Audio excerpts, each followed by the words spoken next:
What's going on, everybody? Welcome back here to the Justin Diedrich channel. Today we are continuing our college football conference previews. That didn't come out very well with the SEC, that some consider the best conference. I'd say most probably consider the best conference. That or the Big Ten are probably your top two. Which the Big Ten will be tomorrow's. So if you're interested in that one, you might want to stick around, subscribe and turn those notifications so you can see that one. But with the SEC today, same format as the last ones. We're going to go best at each position, mention some of the candidates. I'll name my pick, and then we're going to talk about the conference winners, conference offensive player of the year, some interesting teams will come up in conversation. Not a long video, just a quick little preview for you guys before the season officially starts this week, as week 0 doesn't really count, right? So if you see me looking down, I have my notes on my phone, just a preface. So we'll start at quarterback, like we have been. Quite a few good quarterbacks in the SEC. Jackson Dart, Jalen Milroe, Quinn Ewers, the newcomer, right to the conference, Texas. Garrett Nussmeier for LSU, I think is really underrated. This isn't just the bias speaking. He's a good quarterback. When he's gotten in, he's played well. You look at that SEC championship against Georgia when he replaced Jaden Daniels. I know it was, wasn't a close game. He played really well. And then Carson Beck for Georgia is, a top tier Heisman candidate for this year. And he is going to be my pick for the best quarterback at the SEC. He's my QB2 in the upcoming draft.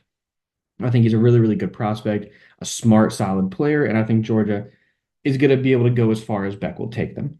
Next at running back, you can look at Jarquez Hunter for Auburn, Rocket Sanders, formerly at Arkansas, now at South Carolina, Trevor Etienne, formerly Georgia or formerly Florida, now at Georgia. CJ Baxter and Montrell Johnson got hurt. Baxter's out for the year. I don't think Johnson is. I think he's just missing a few games.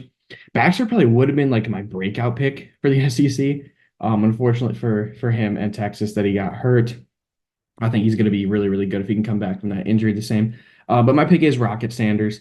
He was really productive 2 years ago at Arkansas and then had a little bit of a down year last year. I think people just forget how good he is. And I think at South Carolina, he's going to be able to show and remind people how good he really was. Moving on to wide receiver. This one to me, the pick is pretty obvious. It's Luther Burden from Missouri. If you follow college football stuff on Instagram, you see he comments Miz under like every single post, which is kind of funny. He's a big Missouri guy. I'm surprised he committed there. I'm surprised he stayed. To be honest, he probably got a lot of money offers from other places, but good for him for doing that. Yeah, I do think by far he's the best wide receiver in the SEC and the best wide receiver in the country as far as that goes. But if you're looking at some other guys, Kyron Lacey for LSU, great slot receiver. Trey Harris and Juice Wells over there at Ole Miss are two very good receivers. And you can look at Isaiah Bond, the Alabama transfer, going over to Texas this year. I think he could have a really big year with Quinn Ewers, similar to like how A.D. Mitchell had going from Georgia to Texas, SEC over to, well, I guess it used to be SEC over to Big 12, but now it's SEC to SEC. It's a little bit weird conference realignment. At tight end, you can look at Oscar Delp from Georgia, Caden Prescorn from Ole Miss, and Mason Taylor from LSU. And I am going to go with Mason Taylor. The other two are bigger names for sure. You know them. You probably don't know as much about Mason Taylor other than maybe the extra point to beat Alabama.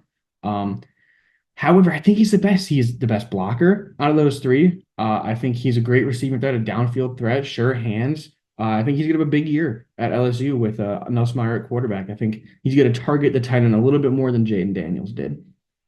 Moving on to offensive line, great conference for offensive tackles. Kelvin Banks over at Texas. Emory Jones on the right side for LSU. Will Campbell on the left side for LSU. Tyler Booker for Alabama. Tate Ratledge for Georgia. The last two aren't tackles, but great conference for offensive line in general. I do think Will Campbell is the best tackle and the best offensive line in the class. He's probably the first offensive lineman off the board in this upcoming draft, so he's the best. He had a really crazy comment about the upcoming game against USC. If you haven't seen that, go look it up. Pretty cool. At D-line, this is like interior, not the edge rusher. Nazir Stackhouse for Georgia, Dion Walker for Kentucky, Shamar Turner for Texas A&M, and Walter Nolan for Ole Miss, formerly Texas A&M. I am going to go with Dion Walker here. I think he's one of the top three defensive tackles in the country. It's probably him, Kenneth Grant, and Dante Corleone. I think Dion Walker's the best in the SEC over there, Kentucky. He's a freak. I mean, he's huge, really, really big guy. Probably an upcoming first-round pick as well. Then we get to the edge rushers. And Nick Scorton, formerly Purdue, now at Texas A&M. James Pierce Jr., He is at Tennessee. Michael Williams at Georgia, and Landon Jackson at Arkansas, formerly an LSU player or LSU commit. I believe he decommitted and went to Arkansas. However, my pick is Harold Perkins. And you could kind of argue that he's a linebacker. We'll get into that in a second. Like an off-ball linebacker, he plays both. He rushes the passer, he blitzes, he plays off-ball. He's best when he blitzes, or when he blitzes, in my opinion. But they kind of use him everywhere. And then at off-ball linebacker, Smile Munden for Georgia, Deontay Lawson for Alabama, Harold Perkins again for off-ball, and Danny Stutzman for Oklahoma, newcomer to the conference. First mention of them in this video. And I'm going to go with Perkins again. I think he's the best edge and the best off-ball linebacker in the country. I genuinely, he is so good at what he does. He's so good at football.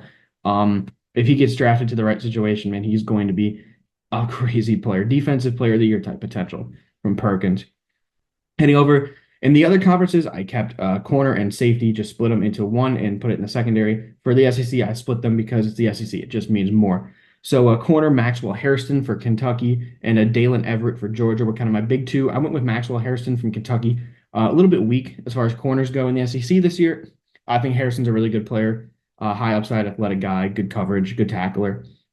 I like what he brings there for that Wildcat secondary.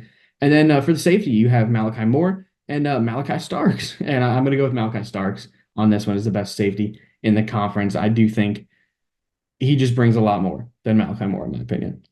And then we go and look at who's going to win the conference, right? There's a lot of good teams in the SEC. I really like Ole Miss and Missouri this year. I think Ole Miss is going to have a great season. They always hit the portal hard. Missouri hit the portal really hard and got some great recruits coming in as well. They're going to build off of last year. LSU, I think, is going to have a good year. Their defense should be fixed. They brought in a new defensive coordinator. That was kind of their issue last year. Jaden Daniels was putting up points, but they couldn't stop anybody. Bama will be interesting to watch. Well, Kalen DeBoer coming in, no more Saban. How much is that going to affect the team and the culture? Obviously, Georgia, right? Georgia's been really good these last like 4 or 5 years. And Texas, a newcomer. Are they going to be able to win the conference in the SEC like they did over in the Big 12 last year? I'm going to pick Georgia. I think they're just the best overall team, probably in the SEC, maybe even in the country. That defense is always elite. I think Beck is going to take a step up, and I think Georgia's just going to be unstoppable again this year. However, watch out for Missouri, because I do think they have a good chance to win the conference. Watch out for them. As far as offensive player of the year goes, it'll probably be like Luther Burden or Carson Beck. I'd probably go Burden. I think that's probably your top option. And defensive player of the year, I think it's probably going to be Harold Perkins. But if it's not, I could see it being Walter Nolan for Ole Miss. Uber talented guy in a new scheme. I think he can excel in the middle there for Ole Miss and win defensive player of the year. Perkins is probably the obvious choice, right? Because he's going to just play in so many spots and rack up so many, different stats and be all over the place. He's a highlight reel. But if you want that sleeper pick, Walter Nolan for maybe defensive player of the year in SEC. As far as a breakout, I'm trying to think. A breakout player. Let's look at like someone interesting, right?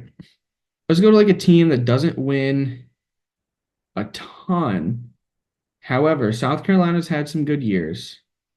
And Lenore Sellers is going to be their starting quarterback this year. If you haven't heard the name yet, you'll know it by the end of the year. He's my breakout player for the SEC. If you guys enjoyed this video and enjoyed these picks, leave a like and subscribe. Turn on the notifications. Go back and watch the conference previews that have already been posted. And stick around to watch the new ones. And I'll see you all in the next episode.